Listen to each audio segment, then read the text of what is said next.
អេក្រង់1000លានពណ៌កម្រិត10 bit ផ្ដល់បទពិសោធន៍នៃគុណភាពអេក្រង់លំដាប់កំពូលនាពេលបច្ចុប្បន្នអមជាមួយនឹងបច្ចេកវិទ្យាថ្មីនៃកាមេរ៉ាដែលអាចផលិតពណ៌រូបភាពបានស្រស់បែបធម្មជាតិនិងជាទូរស័ព្ទដំបូងដែលមានបច្ចេកវិទ្យា Microscope ស្វាគមន៍អ្នកទាំងអស់គ្នាមកកាន់ Cambo Report ខ្ញុំបាទពុទ្ធិរិទ្ធហើយនៅក្នុងវីដេអូនេះខ្ញុំសូមធ្វើការចែករំលែកពីបទពិសោធន៍នៃការប្រើប្រាស់ផ្ទាល់របស់ខ្ញុំជាមួយនឹង OPPO Find X3 Pro ដោយផ្ដោតជាពិសេសទៅលើចំណុចខ្លាំងរបស់វាតួយ៉ាងមានដូចជាអេក្រង់និងកាមេរ៉ានឹងតែម្ដងចំណុចលក់ពីធំរបស់ Find X3 Pro ចំនួនថ្មីនេះទី1ប្រកាសណាស់គឺជាអេក្រង់លំដាប់កម្ពស់របស់វាដែលលាតពេញតួខ្លួនខាងមុខជាង 92% នៅក្នុងទំហំ 6.7 អ៊ីង LTPO AMOLED Quad HD+ 1000លានពណ៌កម្រិត10 bit និងគាំទ្រ HDR10+អេក្រង់នេះក៏មានកម្រិតពន្លឺខ្ពស់បំផុត 1300 nit Touch Sample Rate ខ្ពស់បំផុត 240Hz និងល្បឿនអេក្រង់ 120Hz អមជាមួយនឹងកម្រិតភាពច្បាស់525 pixel នៅក្នុង1អ៊ីងបន្ថែមវាក៏មានកម្រិត sRGB DCI-P3 ពេញ 100% ព្រមទាំងបានឆ្លងកាត់ការធ្វើពិសោធន៍ដោយ Color Lab របស់ OPPO ផ្ទាល់នៅឯសាកលវិទ្យាល័យ Zhejiang អាចធ្វើការសម្គាល់ចាក់ពណ៌សម្របទៅតាមទីតាំងស្ថានភាពនិងភ្នែករបស់មនុស្សបានយ៉ាងល្អហើយបានត្រឹមត្រូវបែប Professional ទៀតផង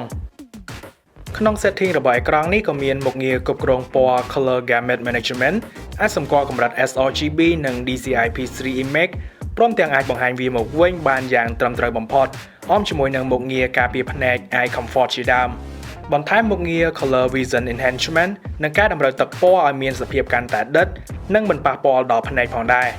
ទូរស័ព្ទនេះក៏មានប្រើបច្ចេកវិទ្យា O1 Ultra Vision Engine សម្រាប់សម្រួលវីដេអូដែលមានកម្រិត resolution ទាបអាចបង្ហាញបានច្បាស់នៅលើផ្ទៃអេក្រង់ក៏ដូចជាបច្ចេកវិទ្យាបំលែងសាច់វីដេអូកម្រិត SDR ទៅជា HDR ដើម្បីបានកម្រិតទឹកពណ៌កាន់តែជ្រៅហើយកាន់តែស្អាតជាដើមអ្នកទាំងអស់គ្នាអាចជឿតាមភ្នែករបស់ខ្ញុំបានថានេះពិតជាអេក្រង់លំដាប់កំពូលដែលអាចទះរូបភាពចេញបានច្បាស់ម៉ត់នៅក្នុងគុណភាពខ្ពស់ពណ៌ក៏ចាក់បានជ្រៅទៅតាមសាច់របស់វីដេអូ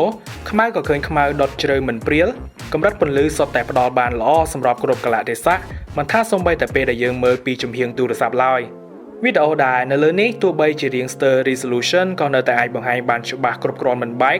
ហើយសម្រាប់ខ្ញុំគឺពិតជាពេញចិត្តនឹងស្វាគមន៍អេក្រង់ប្រភេទថ្មីអមជាមួយនឹងគុណសម្បត្តិល្អៗទាំងនេះមែនទែនផ្នែកស្នូលសំខាន់មួយទៀតរបស់ Find X3 Pro គឺជាសមត្ថភាពកាមេរ៉ា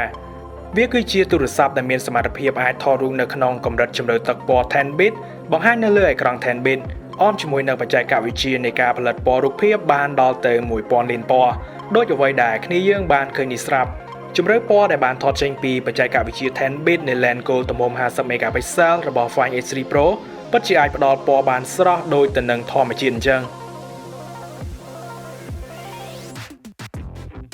lens មួយគ្រាប់ទៀតក៏មានទំហំ50 megapixel ដែរវាគឺជា ultra wide angle camera អាចថតរូបវែងទូលាយបានកាន់តែស្រស់ស្អាតនិងច្បាស់ល្អនៅក្នុងកម្រិតមុំ110ដឺក្រេក៏ដូចជាមិនជាឃើញមានភាពព្រាលឬឆាបកែមរូបខ្លាំងឡើយ13 megapixel បន្ទាប់គឺជា telephoto camera អាចប្រើនៅក្នុងការ zoom បែប hybrid បាន5តង់និង digital បាន20តង់និងគ្រាប់ចុងក្រោយវាគឺជារឿងថ្មីដ៏គួរឲ្យភ្ញាក់ផ្អើលដែលទើបមាននៅក្នុងពិភពទូរស័ព្ទឆ្លាតនោះគឺជា micro lens camera ទំហំ3 megapixel អាចប្រើជា Microscope សម្រាប់ថតវត្ថុជិត zoom បានរហូតដល់ទៅ60តង់ហើយសំខាន់ lens នេះក៏អាចថតវីដេអូបែប Microscope នៅក្នុងទំហំ 1080p ទៀតផងសម្រាប់ខ្ញុំវាប្លែកហើយក៏តាក់ទាញម្យ៉ាងដែរវាអាចប្រើនៅក្នុងការផ្ដិតភាគល្អិតតូចបំផុតដែលយើងមិនអាចមើលឃើញដោយភ្នែកទទេហើយវាក៏អាចរាប់ទុកជាសិល្បៈនៅក្នុងការថតបែបច្នៃប្រឌិតដំបូងគេដែលមាននៅលើទូរស័ព្ទផងដែរលើសពីនេះកាមេរ៉ាក្រោយរបស់ Find X3 Pro អាចថតវីដេអូបាននៅក្នុងទំហំខ្ពស់បំផុត 4K ល្បឿន60 frame ហើយក៏អាចធ្វើការថតឆ្លាស់ lens ទៀតផងវីដេអូដែលទទួលបានក៏ផ្ដល់នៅក្នុងកម្រិតគុណភាពខ្ពស់និងសំឡេងក៏បានច្បាស់ល្អដូចគ្នាវាក៏នៅតែមានជម្រើសមុខងារទប់លំនឹងកម្រិតខ្ពស់ Ultra Steady Mode អាចធ្វើការបានល្អមែនទែនសឹងតែដោយការចាប់ជាមួយនឹង Gimbal ទៅហើយគ្រាន់តែថាសាច់វីដេអូនឹងធ្លាក់មកនៅត្រឹម Full HD វិញហើយកាមេរ៉ាមុខទំហំ32 megapixel របស់វាក៏អាចផ្ដិតរូប selfie បានច្បាស់ម៉ត់ល្អផ្ដល់ពណ៌កម្រិត Dynamic Range បានខ្ពស់និងត្រឹមត្រូវហើយការកាត់ព្រាខាងក្រោយក៏បានដាច់ស្អាតដូចគ្នាបន្ថែមវាក៏អាចថតវីដេអូបាននៅក្នុងទំហំ 1080p ដែរ ទូរស័ព្ទកម្ពុជានេះក៏មានបំពាក់ chip ចំនួនចុងក្រោយ Snapdragon 888 គាំទ្រ 5G មាន RAM 12GB អង្គផ្ទុកទិន្នន័យ 256GB អាចប្រើលើរាល់ការប្រើប្រាស់កម្រិតធ្ងន់និងហ្គេមគ្រប់ប្រភេទនាពេលបច្ចុប្បន្នបានយ៉ាងរលូនល្អបើទោះបីជាយើងបើកកម្រិត graphic ខ្ពស់ក៏ដោយម្យ៉ាងសម្រាប់ថ្មទំហំ 4500 mAh របស់វាអាចឲ្យខ្ញុំប្រើពេញមួយថ្ងៃបានតែបើរៀងជ្រុលប្រើទៅលើកាមេរ៉ានិងលេងហ្គេមច្រើនជាដើមនោះវាត្រូវសាកនៅពេលល្ងាចហើយបាននិយាយពីរឿងសាកបច្ចេកវិទ្យាសាកថ្ម SuperVOOC 2.0 ល្បឿន 65W របស់វាអាចឲ្យទូរស័ព្ទឡើងបាន 40% ប្រើពេលត្រឹមតែ10នាទីប៉ុណ្ណោះវាក៏គាំទ្របច្ចេកវិទ្យាសាកឥតខ្សែ AirVOOC ល្បឿន 30W និងផ្ទេរថាមពលចេញ Reverse Wireless Charging នៅក្នុងល្បឿន 10W ផងដែរដូច្នេះបើនិយាយជារួមមកវិញសម្រាប់កញ្ចប់តម្លៃ$1199ពី OPPO Find X3 Pro យើងទទួលបានអេក្រង់គុណភាពខ្ពស់កាត់ចេញពីបច្ចេកវិទ្យាចំនួនចុងក្រោយកាមេរ៉ាល្អអាចផ្ដិតយករូបភាពបានច្បាស់កម្រិត 1000 លានពណ៌ជាមួយនឹងបច្ចេកវិទ្យា Microscope ដំបូងគេព្រមទាំងមានកម្លាំងម៉ាស៊ីនលំដាប់កំពូលអមជាមួយនឹងសមត្ថភាពសាកថ្មបានរហ័ស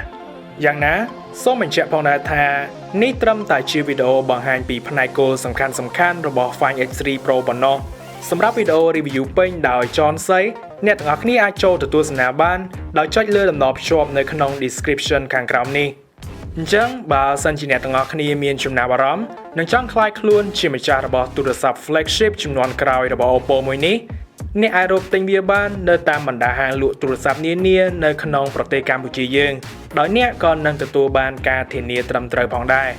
សំខាន់អ្នកទាំងអស់គ្នាក៏អាចមកធ្វើការតេស្តនិងទទួលយកបទពិសោធន៍ពី Find X3 Pro ដោយខ្លួនឯងផ្ទាល់នៅតាម Mall មុននឹងធ្វើការសម្រេចចិត្តក៏បានដែរអរគុណសម្រាប់ការចំណាយពេលរបស់អ្នកទាំងអស់គ្នានៅក្នុងការទស្សនាវីដេអូមួយនេះហើយខ្ញុំនឹងត្រឡប់មកជួបគ្នាយើងវិញនៅក្នុងវីដេអូក្រោយ